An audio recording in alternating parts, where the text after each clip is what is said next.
Hello, everybody, and welcome back to Coffee and Connection with the Chief. And to my left is my Executive Officer, Captain Mark Livy. And it's hard to imagine that we're into October already. Where did the summer go? It seems like only yesterday it was January, and there was snow on the ground. So just a few things. October is my favorite month. It's my favorite season. Love the fall. I love pumpkin spice everything, so that's good. Halloween is coming up, right? My favorite holiday. Going back to my Samhain roots, if you will. So 31 October, Halloween times are from 5 p.m. until 7 p.m. So 1700 to 1900 hours, 5 p.m. to 7 p.m. On the 31st, that's a Sunday. So drivers, be careful of the kids out there trick-or-treating and in their costumes. Hopefully they'll have their glow sticks from the PD. If you stop by the PD, you'll get glow sticks and glow bands and so forth and so on, because we want the kids to be seen. So stop by and get your free treat and see some of the dispatchers and firefighters up there. We always enjoy that. Also, Columbus Day weekend, right, is coming up, and the 12th is Columbus Day. That's a Tuesday. It's celebrated on Monday, the 11th. That is obviously Columbus Day weekend is also the Sandwich Fair, right? So come on up and take advantage of the Sandwich Fair and enjoy Columbus Day weekend and visit Wolfeboro if you're in the area. But definitely get up to Sandwich and take part of the last of the county fairs, and that is a traditional county type fair up in Sandwich. It's wonderful. I usually go there every year, so that should be pretty exciting. In the meantime, just be careful. This is when we start getting the dark skies in October. The leaves fall, the rains come in. The rains can be cold.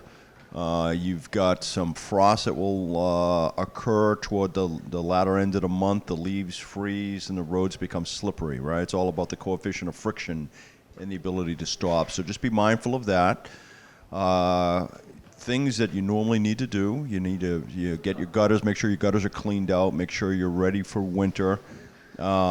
Get the last vestiges of summer in while you can. You know, we're going to have a lot of beautiful days in October. This is a great day for you doing yard work and getting ready for the winter months. So that would be my recommendation.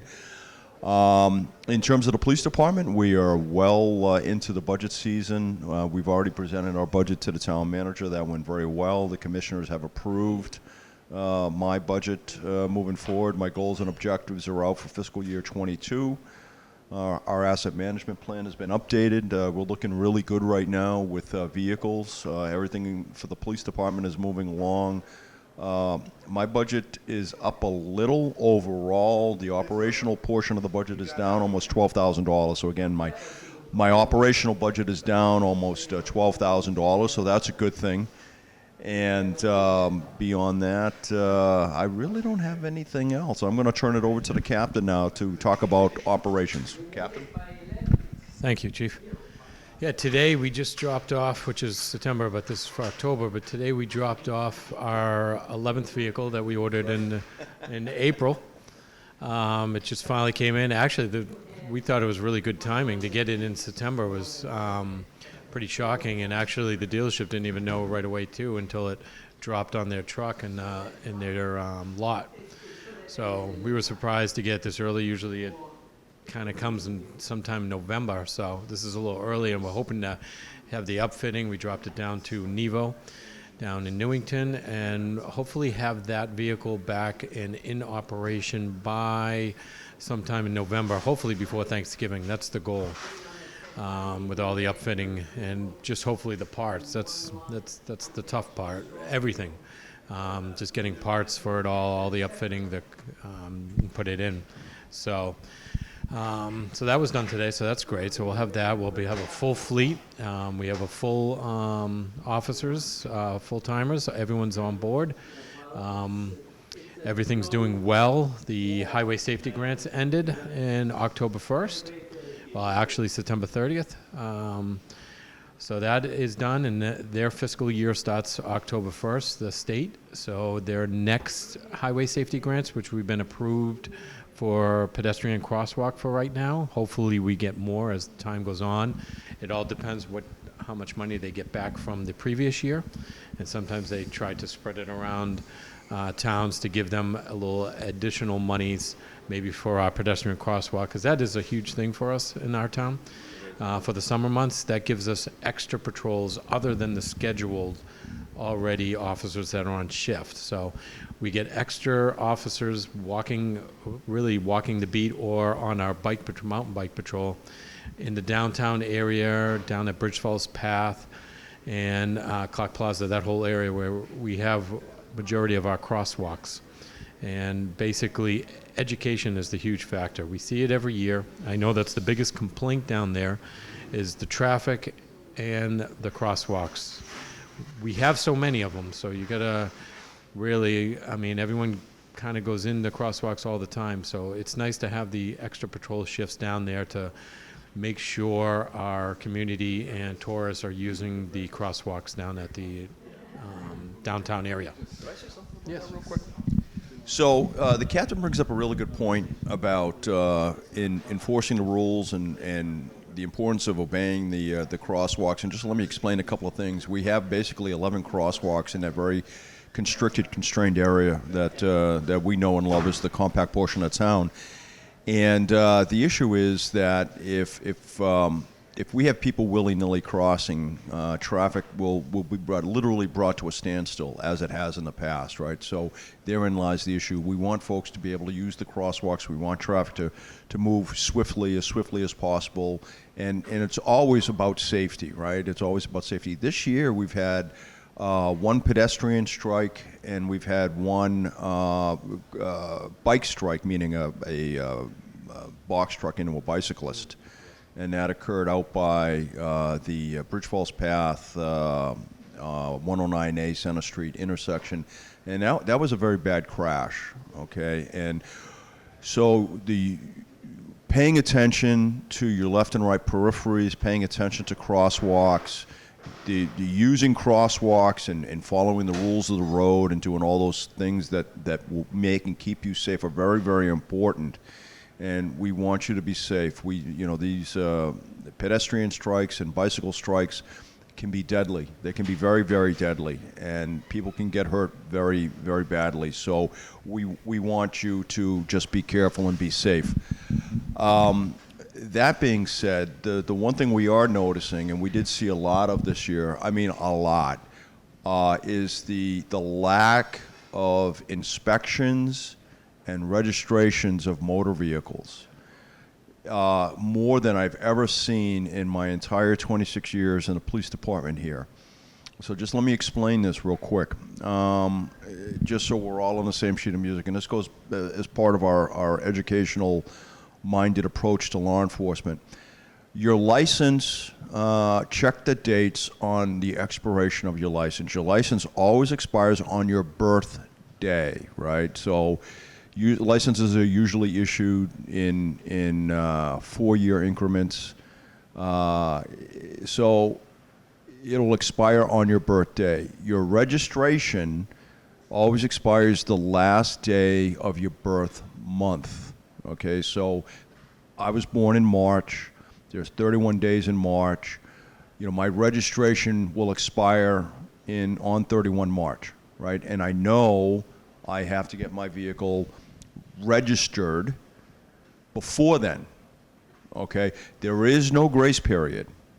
On 1 April, if I don't register my vehicle, because my birth month is in March, so it expires at 31 March. If I don't register my vehicle on 1 April, my vehicle is illegal to be on the road, all right? If I am caught on the road 1 April, I'm subject to a fine. I'm subject to having my vehicle towed. And those are very, very expensive propositions, right? We don't want to do that, okay? We get no joy out of this, okay? So please pay attention. You have no grace period. There is none, okay? Now, inspections, I know because my vehicle is due to be registered in March, I know that I have to have a New Hampshire inspection sticker on that car. Okay, now, that too is due in March, right? So the inspection sticker and the registration should match month to month, color to color, okay? That's what we look for, right? Color, color, month, month. So in other words, I need to have a big orange or brown or tan 3 and the same color registration with the 3 in the year on the registration. Now, the state does give you 10 days grace period into the next month, okay? So theoretically speaking, right, I get my car registered at the end of March, all right, sometime in March, my vehicle is registered, and then I have 10 days into the next month. On 11 August, I'm overdue. And I'm not overdue by 1 day, mind you. My inspection sticker expires the last day of my birth month. The state has given me, built into the statute, a 10-day grace period to get it inspected. But it doesn't mean that I'm 1 day overdue. No. You're due to get that vehicle inspected in your birth month, all right? And that's just the way it is. So we're not seeing vehicles 1 or 2 days overdue for registration or for inspection. We're seeing vehicles routinely that haven't been registered or inspected in many years. I stopped an individual from Pennsylvania who hasn't had his car registered since 2017. Okay, now look, that's wrong, right? It's 2021. You haven't had your vehicle registered, and then you want to argue with me that your vehicle is registered when I clearly know it's not. You know, we run you in the computer. We know that your vehicle is not registered. So you may think it's registered, but it's not. All right, look, 2017, there's just no excuse. All right. So if you haven't had an inspection in 1 or 2 years, you're overdue for inspection, and you need to get it inspected. And I can't emphasize this enough. I'm not trying to be demeaning or condescending, but look, you got to get this stuff done. I follow the same rules you do. Okay, if I can follow them, you can too. All right, so you need to get this stuff done, and I just wanted to clear that up, right? And if we do see you on the road and you're driving an uninspected or unregistered motor vehicle, don't be surprised if you get a ticket or if your car gets towed. If you're driving on suspended or revoked registrations, yes, we will take the plates off the car and we will have the vehicle towed. All right, because it can't be on the road. The state has revoked your registration. It's even worse than having an expired registration. So please don't do this. Don't put us in that position because we don't want to be there. Okay, so please just pay attention to the rules. If you have any questions, call us. We'll help you. We'll help you figure it out. Okay, so back over to the captain.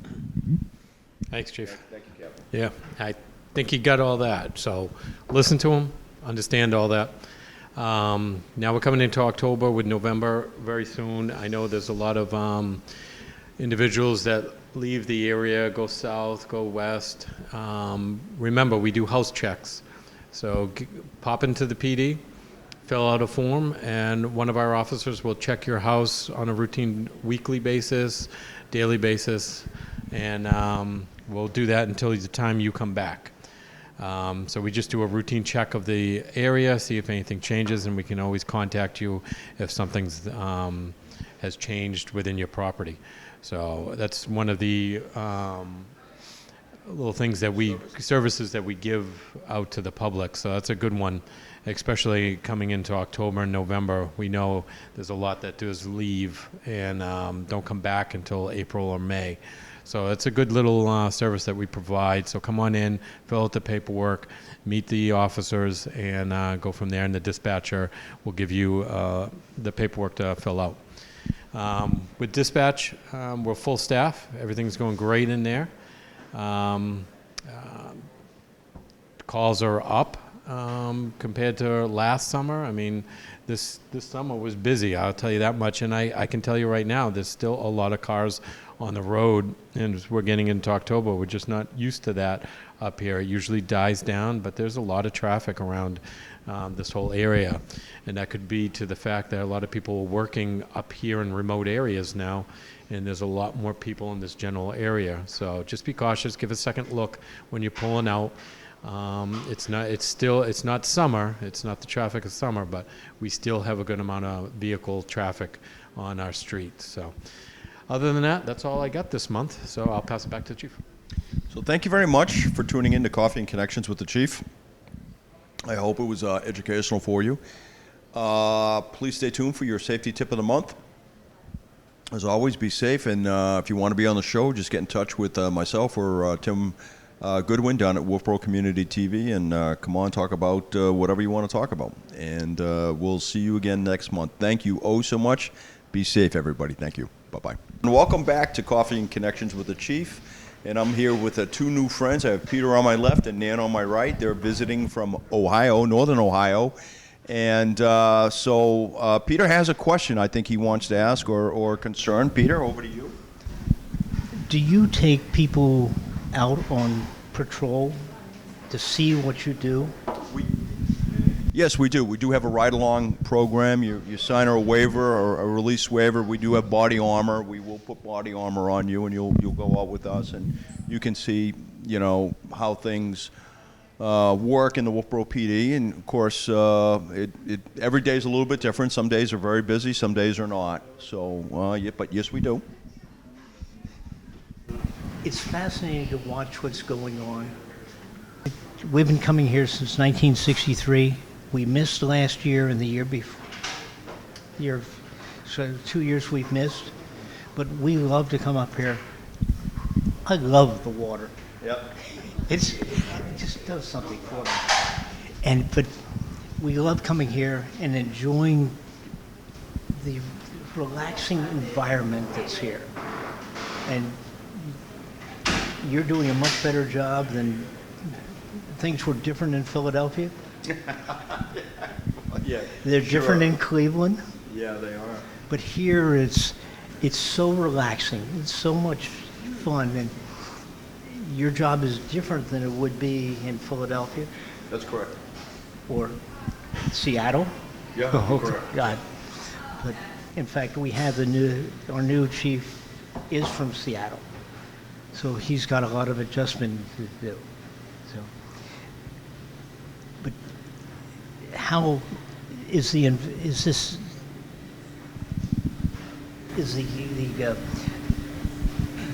problem with the virus going to be over soon? Well, so a couple of questions there, I think, and then so just let me address that one first. So I don't know what's going to happen with COVID-19 and the pandemic and the virus and so forth. So we are in fact, I was having a discussion with some medical personnel before the show here, and we were talking about the Delta variant of COVID-19. We do know it's a very serious virus. For those who have been inoculated, I've been inoculated. Hopefully, you two have been as well. I am looking forward to getting my booster shot, but I do know for folks that haven't received the inoculation, the Delta variant can be deadly. And for those people I do know that have had the shot, that have had contracted the Delta variant, it is, believe it or not, a relatively, if you've had the inoculation, it's a relatively minor disease, if you will, for virus or medical issue. Still, it's nothing to sneeze at, no pun intended. But I can't overstate, in my opinion, the importance of getting the inoculation.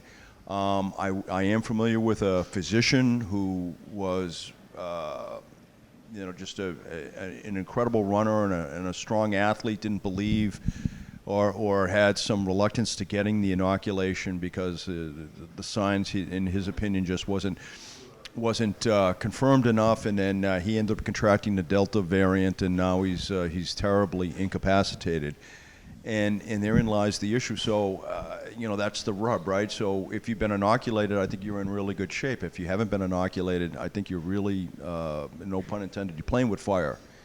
And everybody's body's a little bit different. Some people have these underlying health issues that will make it more difficult for them. Other people don't. So I don't know what to tell you on that. Will we be out of this next by the springtime? I don't know. I just don't know. I'm not that prophetic. But I will tell you that basics work: hand washing, sanitation, getting the shot, getting the booster shots. I just got my flu shot. My wife, so I'm fortunate. My wife is a nurse, and she happens to be the town's health officer as well. So I get the flu shot once a year, whether I like it or not. I'm just trying to figure out why everybody else gets it in the arm, and she insists on giving it to me in my left eye. I just don't know. I just don't know why that is. But someday I'll figure it out. I'm sure there's a medical reason why. I'm just kidding with that. She takes really good care of me. In terms of what you were mentioning about the situations occurring out west, we're fortunate here in Wolfeboro that we're reasonably homogeneous in the sense that we don't have a lot of the same issues that are plaguing Seattle and California, Minneapolis, and so forth and so on. We just don't have those issues here. Having said that, of course we do have to deal with the same issues that are occurring all over the country in terms of defund the police and the attack on police in my opinion, and I don't know when that's all really going to settle down. I know there are some people that and I see some of the stories, the news stories about they want to try different forms of policing, and they want to replace the police with social workers and so forth. I just don't think any of that is really going to work. I understand that people have certain sensitivities, and they're looking for a different dogma or dynamic to occur. And I think change, like anything else, is slow. I don't think it should be radical. I do believe that there are some systemic issues that we have to grapple with and get a hold of, but I think by and large, police officers all over the country, and there's a lot of police in this country, right? There's a lot of. I think I want to say last thing I remember reading was over 800,000 police officers across this country, which is a lot. But sure, so you're going to have some bad apples in that crowd, and I think it's up to us to ferret them out, so to speak.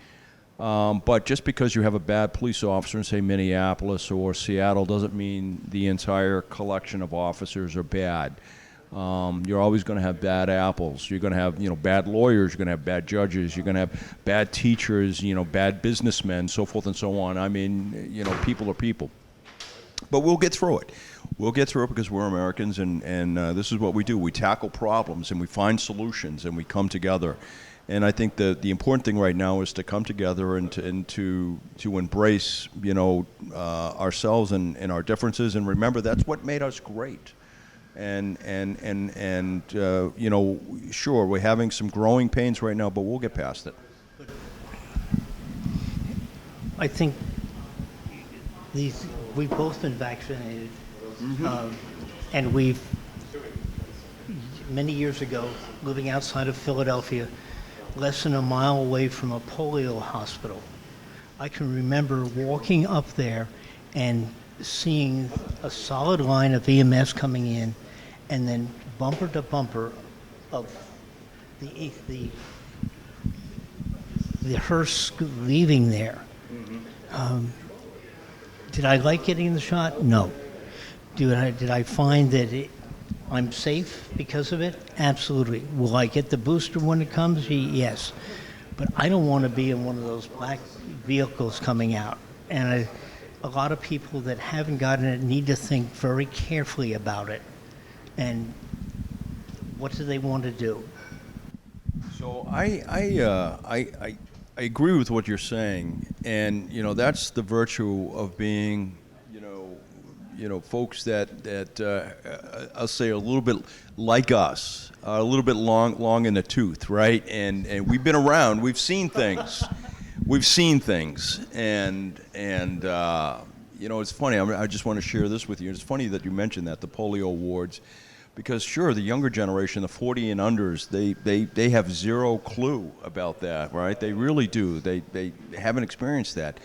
Now, as a young boy, I grew up in the city of Cambridge, Mass., and my grandmother lived with us, and my grandmother was from Canada. And so when I was in 6th grade, I was studying history, and then we were covering the Spanish influenza outbreak of 1919, 1920. And I went home, and that day, because both my mom and dad worked for MIT at the time, and I asked my grandmother about, hey, what was it like growing up in Canada and she was a young lady during this, 13, 14 years old at this point, and she remembers, and she would vividly go into distress, remembering what that was like. So this event, this pandemic that literally depopulated the world by about a third, had a lasting traumatic impact on my grandmother, and I remember that, and I was always impressed by that. And she would tell me the stories about the Spanish influenza and how deadly it was. And so sure, you have your experiences about polio. I have my experiences from asking my grandmother, because I was curious, hey, what was this like? And watching her go into almost hyperventilating, talking about it, going into visible distress because it was so traumatic for her, and watching whole villages in Canada be wiped out, literally wiped out, down to a person because of this virus. So that did have an impact on me, and so that might be one of the reasons why both or all three of us here have gotten our shots, and that's what I would strongly recommend people to do to be protected. I believe in the science. I believe that the various the Johnson & Johnson, Moderna, Pfizer companies, they base the vaccination off of more than 10 years of research that was already being done on coronavirus. So there was a lot of that information was already available. So sure, I think there is a lot to be said for getting inoculated and being protected. And I would encourage others to do so as well. But because we live in a representative republic and we have constitutional rights, there are some people that choose not to, and I understand that. And I respect their decisions not to do that. But at the same time, I wish they would. Well, I think one of the important things to acknowledge is that there is a great deal of misinformation out there about the vaccine. And some people who listen to that misinformation and believe it are fearful of becoming vaccinated, whereas I guess my own opinion is that they should reach out and try to get more information so that they can become more comfortable with their decision, because it's also a social responsibility not to infect other people. If you have the ability to become inoculated and then you're safe, you make it safe for other people to be around you. I know that today we go into stores where people will ask us, have you been inoculated? And now people are even being asked to mask if they're inoculated. Yesterday we were in a store where a woman was not able to become inoculated because she had her immune system was very, very weak. So she chose not to be inoculated, which was the right decision for her. But there are a great many healthy people out there who could become inoculated and be safe for their families and for society at large, so that we could stop the spread of this awful Delta variant. Yeah, I couldn't agree more. I think my captain, actually, he was here on the show moments ago, but I think he said something yesterday prophetic as we were discussing this. He said, I think the coronavirus is going to be around. This isn't anything that we're going to get rid of, and we're just going to have to learn how to deal with it. And I think he's absolutely correct in that regard. And we can do always the things that are best for us individually based off our own individual health situations, but at the end of the day, just like polio or smallpox or whatever, or chickenpox, this is going to be a battle forever, and we're just going to have to deal with it. I was in the Army, and I remember when I was stationed at Fort Meade, the man in the bunk next to me had lost all his stripes. He had been driving for Patton, and at the end of 4 years, Patton said to him on the way back in, he said, "When was the last time you saw your family?" And he said, "Sir, it was 4 years ago." He said, "Tonight you catch a flight back." The next day, Patton was gone. And this man showed me pictures of when they went into Auschwitz. That was 1959. Yes, I'm that old. And when they went in, those pictures are still crystal clear now. Yeah, I was in the Army too. I was stationed at Fort Meade. So a lot of similarities here. Yeah, so what year were you at Fort Meade? I went in 59. I was on the draft list. I was number 3, so I volunteered. Yeah. So at least I had some choice. Yeah, sure. Went to Fort Jackson and Fort Leonard Wood, Yeah. back to Fort Meade, and then the colonel called me into his office and said, "You need to get ready." "Why, sir?" "Because you're going to Korea." So I went there, served 14 months in the line, and then came back, and then it had another year at Fort Belvoir, and then was discharged. And Yeah, so I was at Fort Belvoir too. Yeah, yeah. So so sounds like you had a pretty good. I was active Army and then later Army Reserve. Yeah, they do. They do. Yeah, yeah. So that's interesting. We certainly have a lot in common. So thank you very much for your service, by the way. thank you. Thank you for yours. So I think that probably is going to conclude the Coffee and Connection. Unless you folks have any other questions. I can't think of it except to say I think this is one of the best places in the world. Wolfeboro, we always come back here to reconnect with our past, with our parents' past up here, and it's just home. It's our second home. Very nice. Well, we're happy to have you. Folks, thank you very much for tuning in to Coffee and Connections with the Chief. I'm Chief Dean Rondeau. Until the month of November, be safe out there and happy Halloween. Thank you.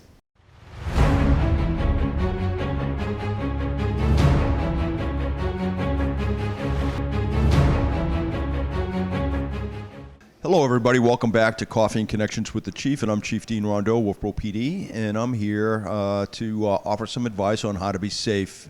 So we're getting into October, the fall months. A couple of big things happen in October. We got the Columbus Day weekend. It's always a huge weekend. This is really that's the unofficial end of summer, right? I mean, that's just the way it is. It's the unofficial end of summer.